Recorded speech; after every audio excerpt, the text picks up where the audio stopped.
I was just rewatching this video that I made yesterday because it did get quite a bit of views for my channel.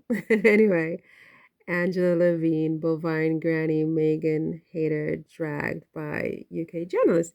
And she said something very interesting that I want us to re-listen to this for a second. Let's see if we can find it. Is it at the right place?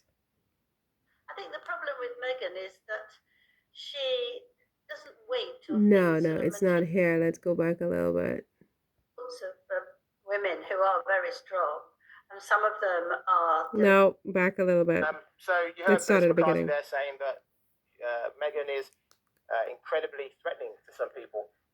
I have to agree with that. Some people just seem to have a bad word to say about Meghan continuously, even when she's doing something as innocent as releasing some jam. How's that offending people? Well, I think there's two sorts of women who are very strong, and some of them are delightful and absolutely amazing, and some of them are really spiteful and not so much. And there's a whole range of people in between. So I think it's a bit of a nonsense thing to say. Not all women are scared of women who are powerful.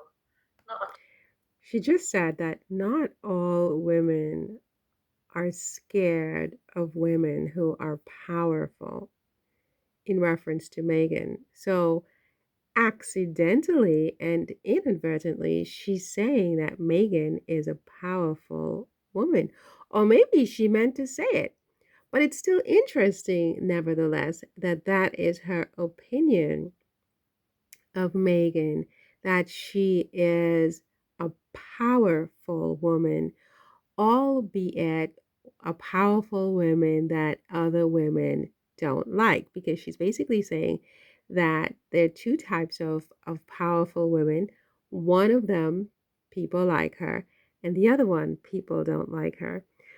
But for me, it's still very, very interesting to hear her say that about Meghan, to admit that Meghan is a very powerful woman indeed. And she has said a mouthful, because I've never quite seen anything like it ever in my lifetime, that one woman such as Meghan, a biracial woman nevertheless, has so much power to completely dominate the press. I mean, to the extent that Meghan does. I mean, there's so many things that are going on in the UK, for example, especially with their politics.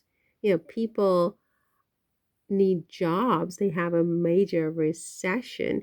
They're calling for elections. They don't like, many of them don't like their prime minister. I mean, you have a king, a head of state who is sick, who looks sick. You have the next in line who is on a sort of work slowdown, where he has made it known that you'll see him when you see him, right? He's on a slowdown. His wife completely kaput. She's out of the picture completely. um you have all the others in line completely unsuitable to be heads of state. William's three children are all under the age of 14. They can't reign while William is on a slowdown and his wife is kaput. You have Andrew, not even a working royal because of his conduct with some woman named Virginia. Then you go further down, Edward and Sophie, they do their best, but I mean, you know, they're just these obscure, unknown side players that nobody cares about. This is news, right? I mean, these are their heads of states, their potential heads of state. And no one is talking about that. No one is talking about that.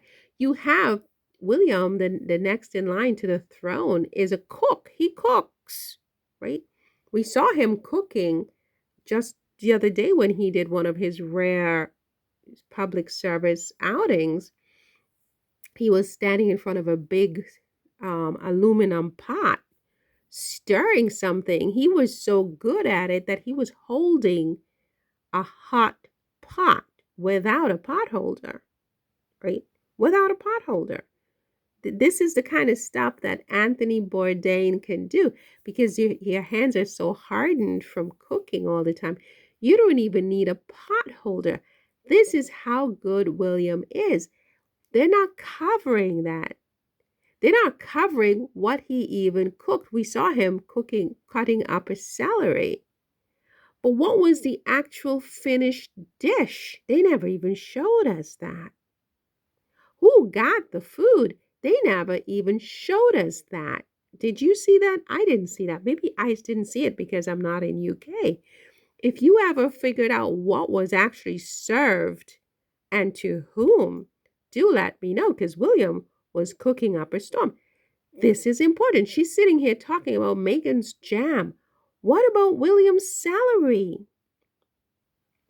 What about the pot of food, the pot of rice, the pot of soup, pot of whatever that is that William cooked up the other day after such a long absence?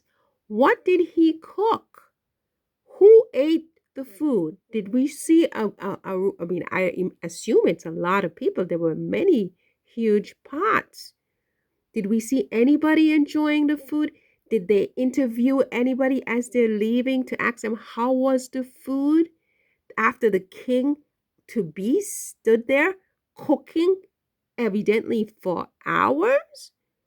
Did Angela even mention the food that William cooked? Sitting here talking about jam cooked by a woman who's not even in England. I mean, what if Meghan was living in, say, China, or if they had moved to, I mean, I don't even know, someplace in Russia or someplace obscure in Africa? Would they be covering her cooking as well? I mean, she's not in the country.